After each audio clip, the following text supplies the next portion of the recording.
Someone You Should Know. A program about people you know and even more that you don't. Hosted by Stuart Sachs, veteran, husband, father, and grandfather. Now, here's your host, Stuart Sachs. Well, good morning. Welcome to another edition of Someone You Should Know, brought to you by DFWNetworkingDiva.com. That's my good friend, Christine Dean. And Christine is a marketer and a website developer. She can do amazing things with the business that you already have, promoting it and advancing it to the next level. She's available for free consultations. All you got to do is go onto the website, contact her. She'll set you up with a free consultation, see if she can be of assistance to you. And another sponsor of the show is Irving Chung, who is a franchise specialist. You can reach him at bigconsideration.com. And again, free consultation. If you've ever had any questions about, is franchising in my future, call Irving. He'll answer all your questions and take good care of you. And today, we have a very special guest on the show today because he's not only a good friend to me, he is a good friend to the entire community of Frisco, Texas, because we have Officer Radd Rotello with us this morning. Good morning, Radd. Good morning, Stu. Thanks for having me. Good to see you. You are the epitome of somebody who has something that they do in their work that becomes an outside passion for you also. And we're going to cover, you wear so many hats, I don't even know where to begin. But number one, I want to thank you for your service to our community. And I want you to let the listening and viewing public know what you do with the Frisco Police Department, because it is extremely beneficial to our community. Absolutely. As an officer, I wore several hats, like you said, coming up. Started off small in the jail. We then worked through that. And then as I developed as a patrol officer, I really learned how to do the job. I found the need for more community outreach, just in general. Frisco already did such a wonderful job with that. I just wanted to play a bigger role of it. And then when I got to join into the Community Services Division, which our job is pretty simple, reach out to the community, build those relationships with those people that we're serving. Because if we're just as much a part of the community as anybody in the community itself, so why not build those relationships from the ground up? Go to the doors, go to the businesses, talk to them, let them know that we're there. And so we started so many programs, and we took some programs from other agencies that have really just helped build those relationships and show the people of Frisco that your police department isn't just the uniformed personnel that show up in emergency. We're the people that you can lean on in your times of need. And that's really what it's all about. And I'm so glad to be a part of it. Well, and of course, the pandemic kind of shut everything down, including the schools. But prior to that, one of the things that we were concerned about nationwide was a breach of schools and active shooters. And you were part of setting up a protocol for active shooter drills within the schools and what to do, and making churches, schools, businesses aware of what can be done. And I know that you and your staff in your office, I mean, almost constantly you were holding seminars with people, showing them what to do and how to respond to any kind of an emergency. Yes, sir. In fact, we had one last night at City Hall. It's on our Facebook page, or it will be soon if not already. Where you can go back and rewatch it, but we'll host another one. But active shooter became a very big thing throughout the nation. And when I saw that other agencies were putting on these seminars and these trainings, if you will, of what to do should you find yourself in an active shooter event, it became necessary for us to do it as well. And so I went and I educated myself, and the other officers did as well. Our school, our resource officers all went and got certified, and they learned more specifics towards schools. And we're working together, helping out. I was dressed up as the bad guy a couple of times, got tackled by a few school coaches during the drills, but I've recovered, and it was all for the good cause. But it's not just for teachers, and it's not just for business folks. It's for everyday people They go out and enjoy times with their families. We want them to be prepared and be safe. And so we will always continue to educate and host these types of seminars so that everybody has access to that information so that they know what to do should they ever find themselves in an active shooter event.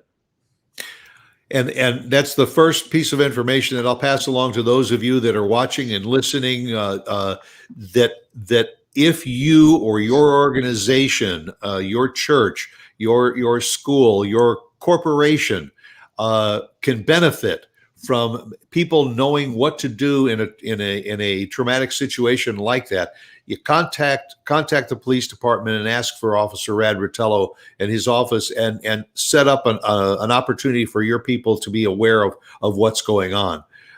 It's very important that people do be aware of that. For those of you watching the show that are not in the North Texas area, go to your police departments and ask them if they have that kind of a program available. You can always go to the Frisco Police Department and see what they have.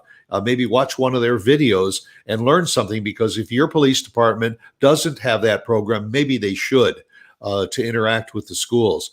I have a very, very personal connection with the active shooter because my niece's very best friend was one of those students that was killed at Marjorie Stoneman Douglas School in Florida.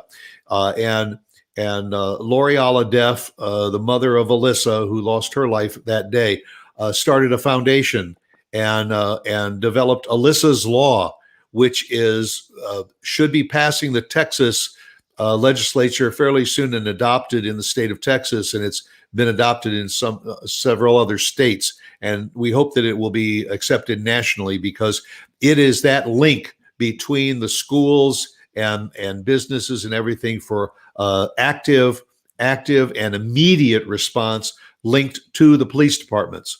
And it's a great program, and it's kind of an extension of what you have been doing.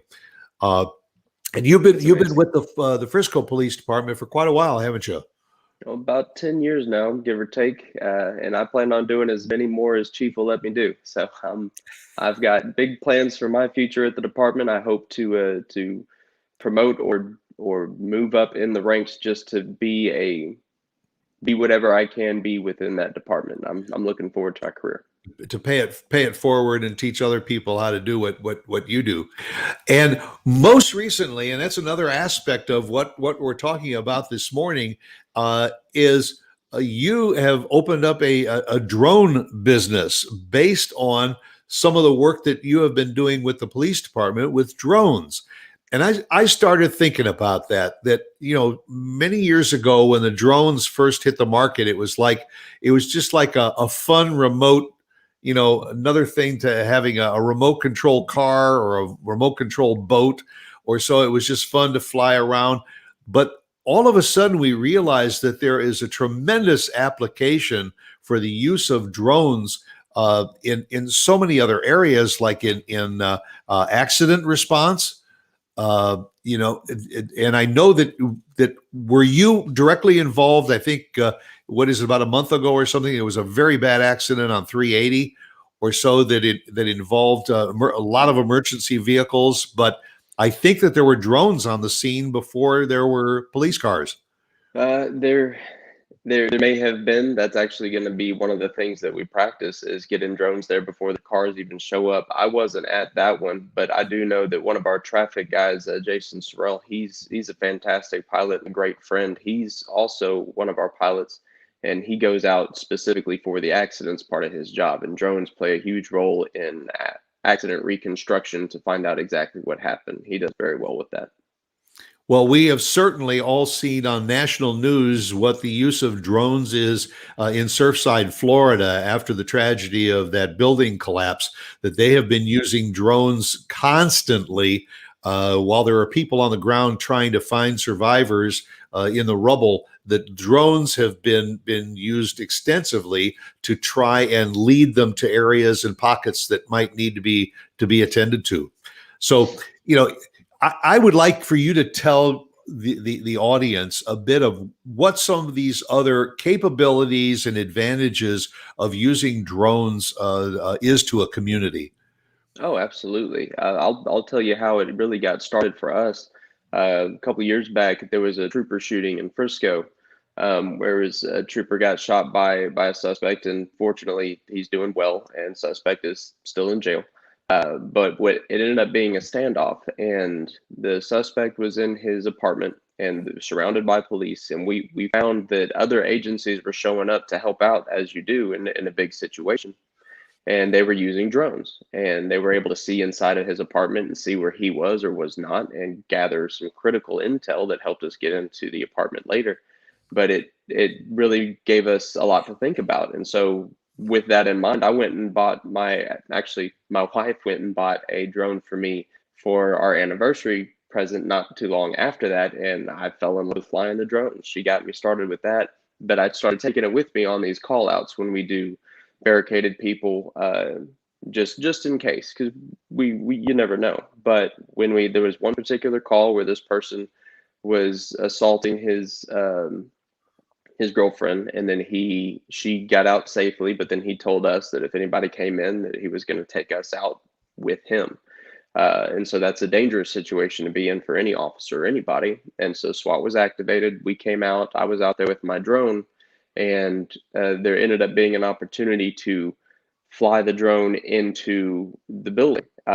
We were discussing different ways to get into the house, just to see where he was. The robot wasn't doing a whole lot of good for us.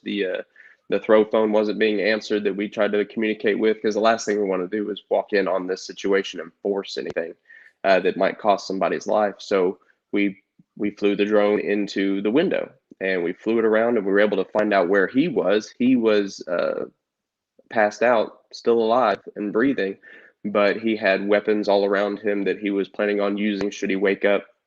That's what we were thinking. And so I left the drone in there while the team was able to go in, and I was able to keep eyes on it, and they were able to take him into custody safely, and nobody got hurt, and everybody went home. One went to jail, but everybody else went home safely, and it was because of that drone capability. So that really kicked things off. The city has had our back when it comes to these drones. We asked for drones, they gave us them. So we started up the program, and now we're using them on all sorts of calls to try to help keep us safe and keep the citizens safe. And it's just been incredible. With that, I saw that opportunity of, wow, I'm a licensed pilot now for drones and these great capabilities. I can use these skills that I'm gaining now in the private side as well, and help folks that maybe don't need a first responder assistance, but maybe they're trying to get information on their business out there or their house listing and things. And so I saw that opportunity, and I jumped on it. Well, I'm noticing that drones are now being used in the real estate market too. It's to not only allow people the opportunity to see real estate, but especially when you're talking about agricultural real estate or remote real estate. Instead of having to get into a car and drive 100 miles to look at a piece of property, they can have somebody that's a pilot of a drone to literally put you right face to face with what you're talking about in advance. So I know that's being used even more in real estate. In fact, on your website, you have a gorgeous video of a drone that is zooming into a specific piece of property, and it shows the ability of people to be able to see a real estate in advance before getting in the car to go see it. So that's one of the areas that you're working into, and is a real estate market. Absolutely. That's been a huge help so far. And one of the unique things about a drone that's different from just a high up camera or or a handheld camera is that you can fly far away, get a wide angle of all of the property, of all of the beautiful features, and you can fly up right close to it quickly and get all the little minute details that are up on the house. You combine that with the indoor photography, which is something I've added since starting the website. Is I'll actually not fly into the house per se, but I blend those images to where when you're flying up towards a house, I switch it over to an indoor camera where you see the inside as well. So I'm really turning it into a full inside and out experience where you can get an understanding of what's in the property, outside property, and the amenities and beautiful areas around it, all with all in under less than a minute and 30-second video. You and your clients can get a full range of what's actually going on inside and out without a whole lot of extra. So you are an independent drone pilot. So if there are, say, realtors that are watching this program and they say, hey, that might be a good boost for my office or for me personally, they could contact you to have you do some independent work with them for showing some of their properties, correct? Absolutely. I'm always eager to help and find new places to do it. And being involved with the first responders in general, and the first responders impact, there's so many resources out there and first responders that are looking for this type of opportunity, and I'm no exception. Well, we have a website and phone number for Radd, which we'll put up on the screen and all. And if you or anybody that you know might benefit from Radd's drones, reach out to him at raddsdrones.com, and there's the phone number right on the screen. And Radd will be more than happy to answer any questions. And if it's something that he can't answer, he'll get the answer for you. But yeah. I just see drones as being that new artificial intelligence, if you will, for us to be able to provide additional information at, am I correct, a relatively low cost? I have absolutely no clue. I know Mark Warner, our station owner and producer of the program, has worked with drones in the past. And I know that there are many advantages. Look, Amazon is using drones for product delivery now to leave packages on someone's front doorstep. That's a professional use of it. In land speculation and construction, I could see where a construction company might have drones, because from their office they can send a drone out to look at a house that's in progress to see how it's doing. Or maybe it's a rainy day and they can send the drone out there to see if there's been any compromise of the process of building that home. I mean, am I way off base, or are the possibilities really only up to your imagination? That is 100% accurate, Stu. The possibilities are endless. The capability of these drones are incredible. I'm learning more and more about them every day, just by what my drone can do or what other drones can do. And for whatever project you might be working on, I will do the research. I will figure out whatever it is that we can do to make your vision come true. We'll figure out the way. That's just the veteran in me, I guess. Of there's going to be a way. You're going to find that way and then make it happen. Well, that was a good segue, because you also are an active Army National Guard sergeant in the National Guard now. I'm a staff sergeant in the Army Reserve. Yes, sir. Army Reserves. And you've been doing, it seems to me that, I don't know why, but the year 2009 just keeps popping up every time I'm looking over information from you. I think is that when you went into the Army Reserves? 2009 was the year everything happened. As my wife of 12 years now, we got married in 2009 because we graduated in 2008 and found out we were going to be parents in 2009. So I did what any young man would do when they found out they're going to be a dad at 19. We got married and joined the Army, because that makes perfect sense. And we've been happily married for 12 years now, but 2009 was when my son was born. It's when we got married. It's when I joined the Army. And it's really when life took the biggest turn in the best possible way that lifted me to where I am now. And I wouldn't trade a minute of it for the world. But yes, 2009 was a very big year for us. And your wife, Tawny, you met, when did you meet Tawny for the very first time? We met in 7th grade by our lockers, and she told me that she knew we were getting married that day. I took some convincing, but as usual, she was right from the get-go. So I try not to argue anymore. And she's still right. Oh, every day. Yes, sir. 100%. And now you have 2 children. Yes, what, son and a daughter? Thank you very much. Yes, sir. A 12-year-old boy and a 5-year-old little girl, and that little girl is the one that has been running the house lately. I'm trying to figure out how to work that back around. But yes, family of 4 with 3 dogs, and couldn't be happier. Is your son by any chance interested in learning the drone business? He is. He's got his own little drone that he flies around the house and terrorizes the dogs with, and keeps us all entertained. But he's learning. He's very interested. He's always been interested in that kind of deal. He's very robotic savvy, that he can put something together that I wouldn't even know where to start.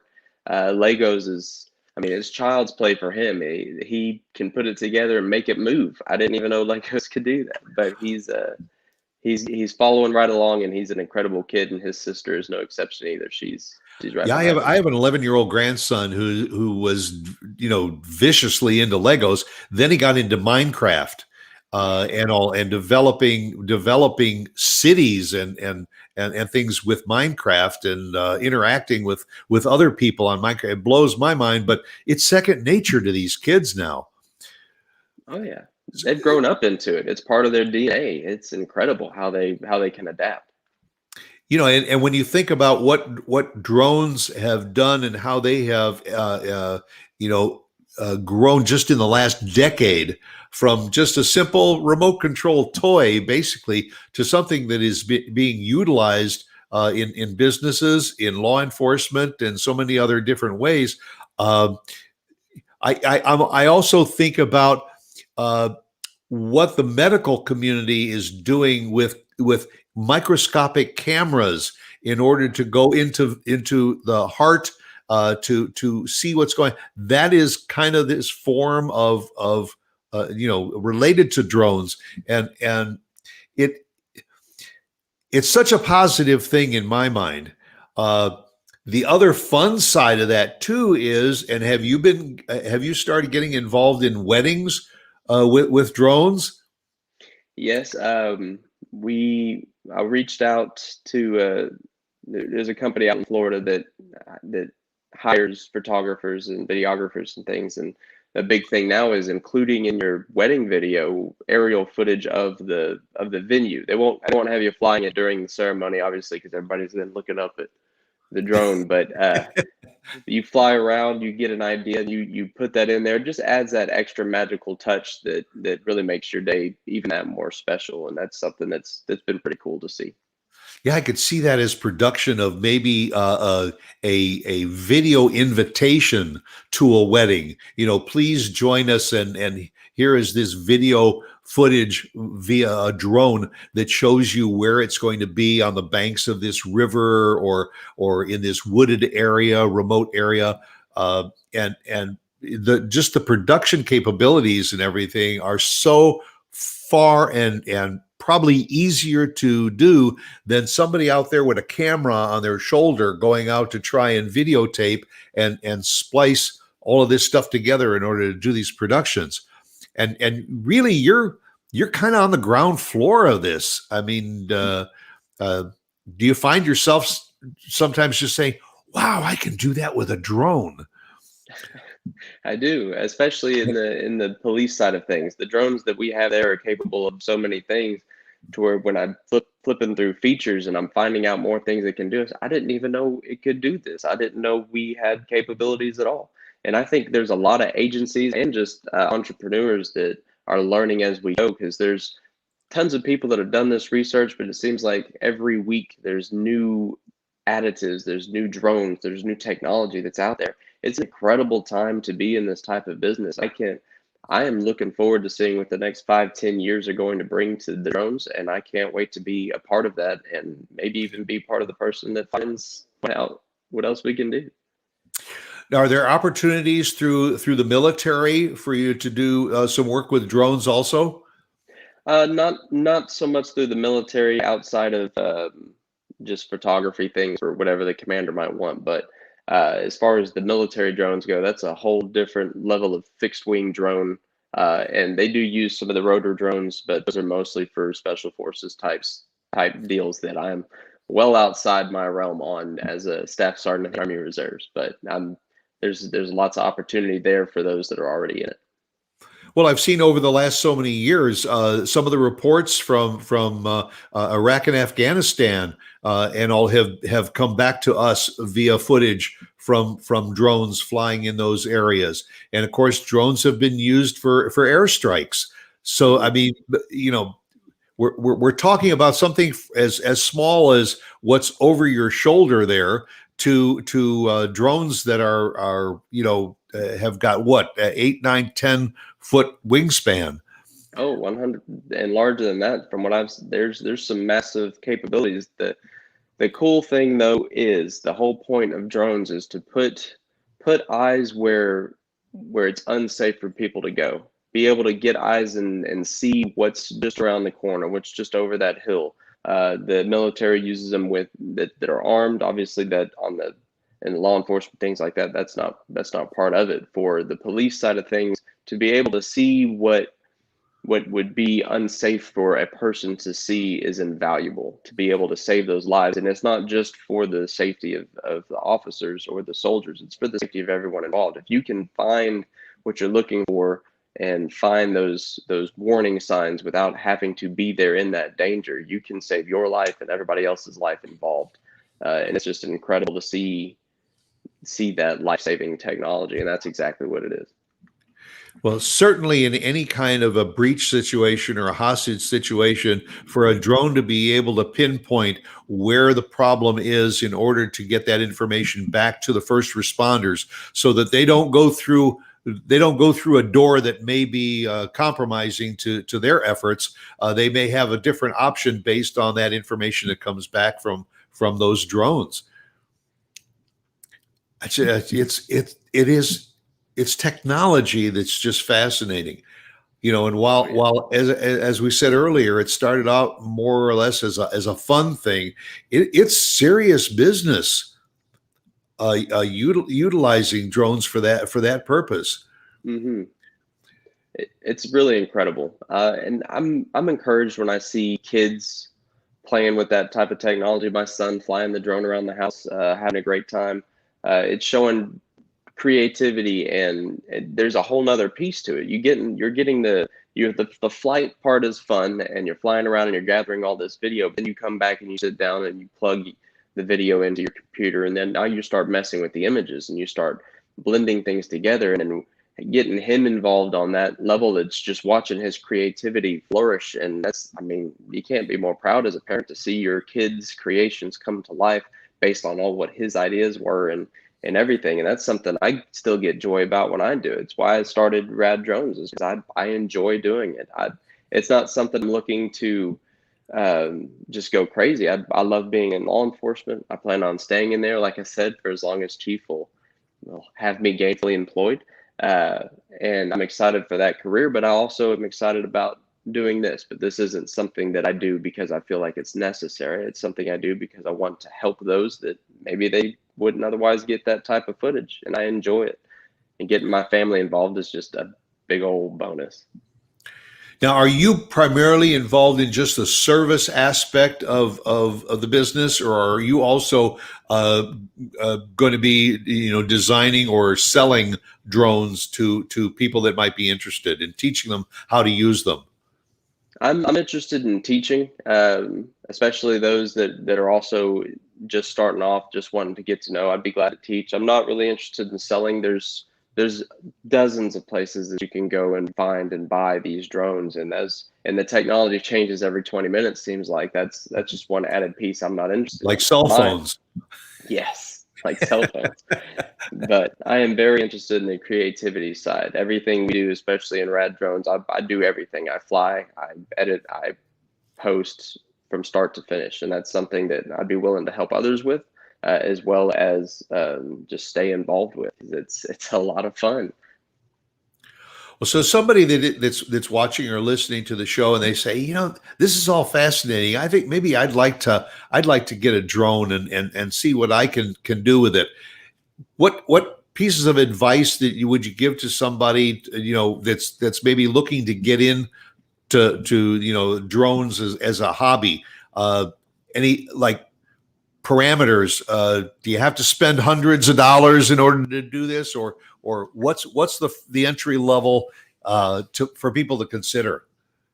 I'd say know what your goals are first. If you really want to get into like a drone business, understand you can spend anywhere from $50 up to $21,000 on a single drone. It depends. It can be very expensive.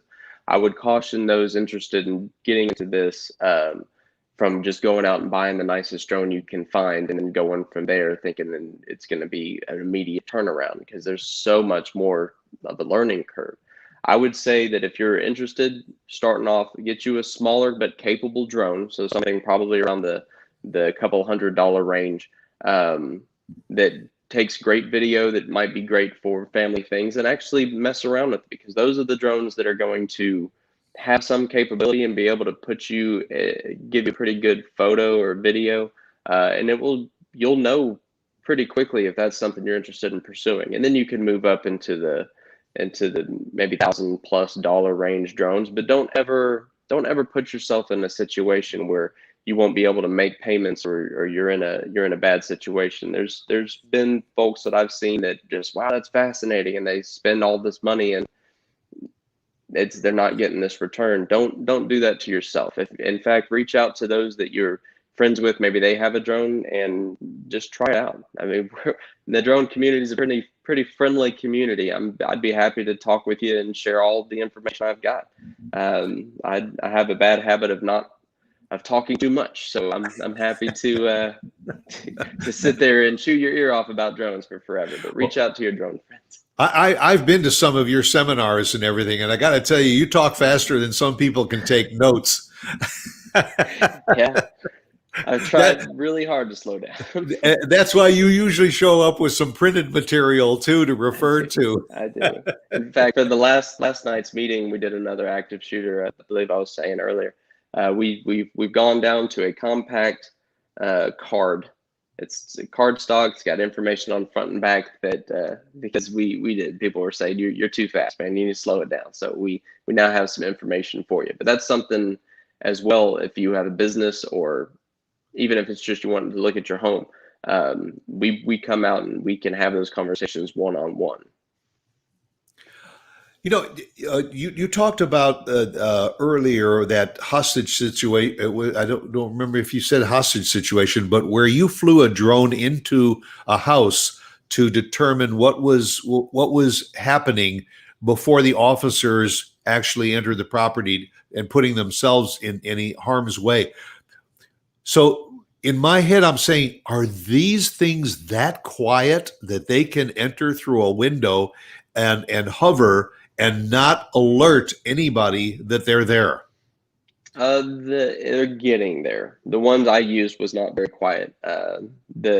Fortunately, the situation we were in wasn't hostage. It was just barricaded person. The person that he was attacking got out, but then we were trying to effect an arrest, and Okay. he was not wanting to come out. But rather than just go in, we used the drone and found that he was passed out, more or less. He was under the influence of some things that So kept him heavily it was sedated. safe to enter and diffuse the situation.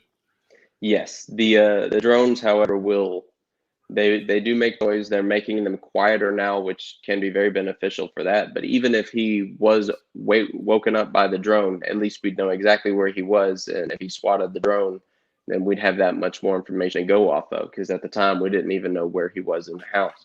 So that's even if it crashes, it's still valuable information.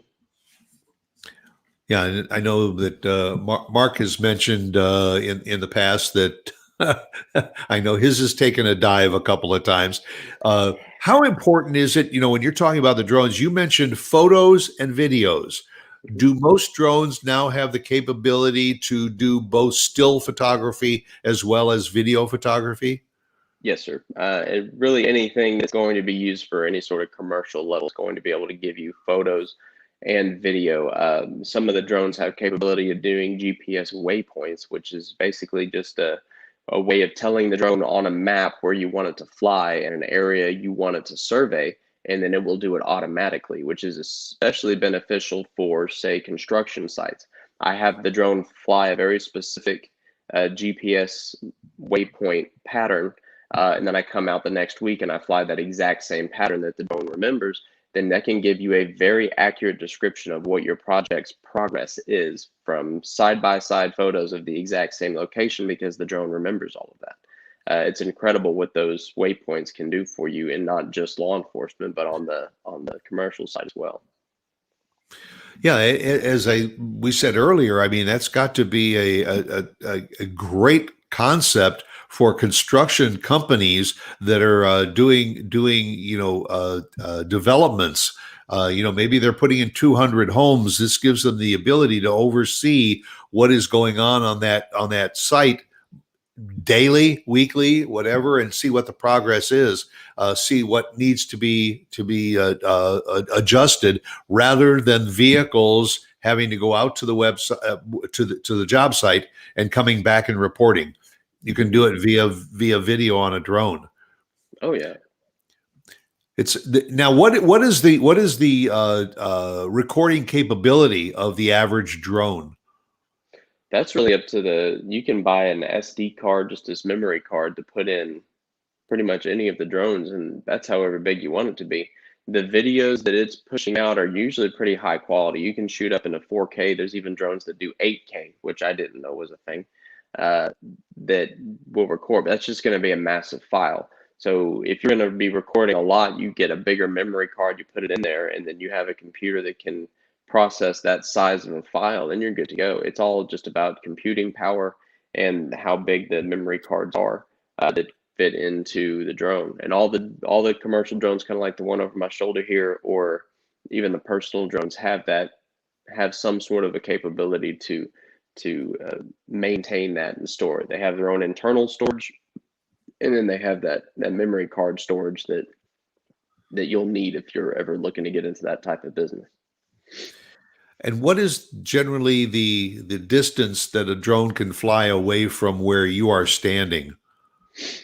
The drone's capability and what the FAA says is legal tend to differ from time to time. I will say that for like FAA legalities, you cannot fly over 400 feet, and those are the rules. And there's certain exigent circumstances for certain things. That's not to say that the drone can't exceed that. You just need FAA's permission. There are drones that can fly away from you up to 6 miles that you can still control, but the FAA requires that you maintain visual line of sight of that drone.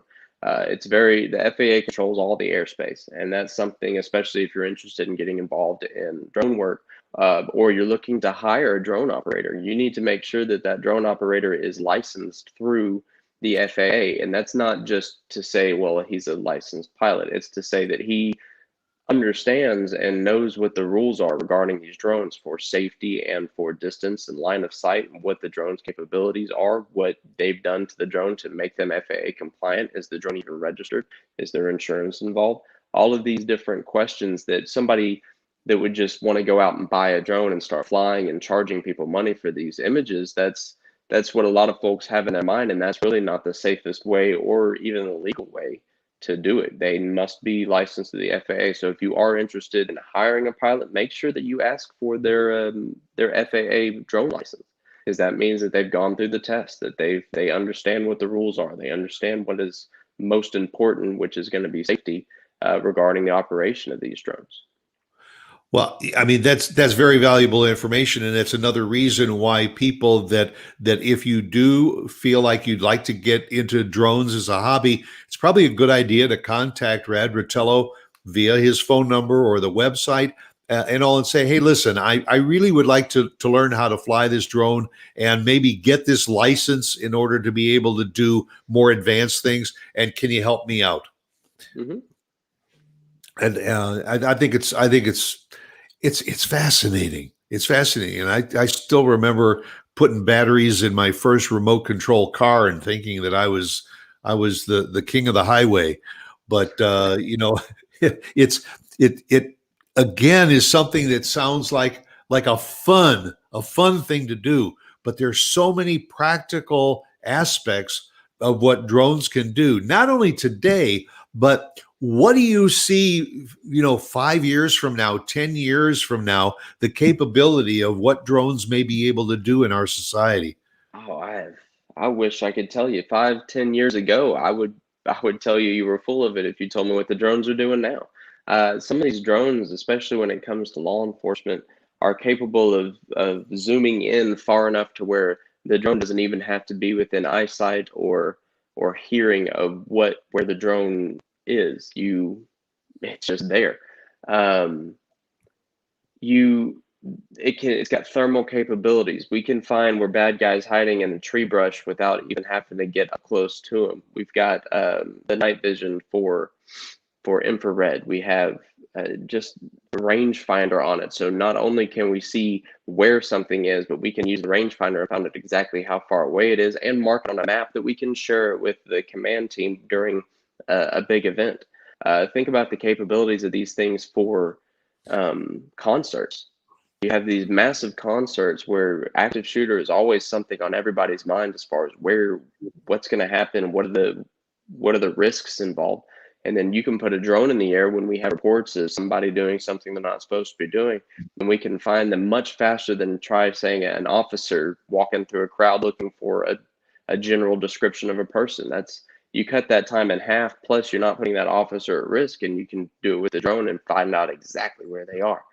And so to think where this technology is going, I could foresee that it is more integrated into law enforcement. I could see where it's more integrated probably into day-to-day life as they become more affordable for every person to be able to have. At one point, everybody had a camcorder where they were recording big events of families and things, but it won't be long before everybody just has a drone that they can push up and record.